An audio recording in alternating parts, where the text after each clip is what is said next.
Common मॅनचं एक मोठं शिल्प तुम्ही साकार केलं होतं. तर ते शिल्प कसं साकार झालं, की त्या मागची गोष्ट काय आहे? नमस्कार.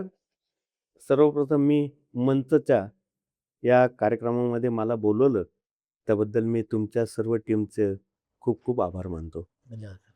एका चांगल्या विषयामध्ये तुम्ही आज हात घातलेले.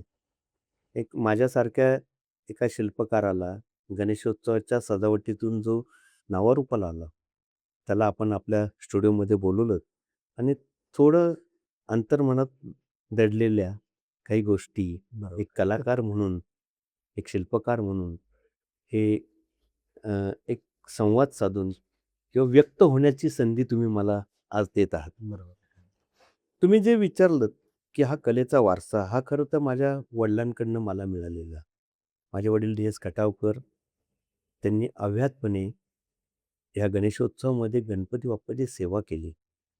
14 विद्या 64 कलांचा हा देव, त्याची सेवा करत करत हा खटावकर कुटुंबाचा हा प्रवास आज सुरू आहे.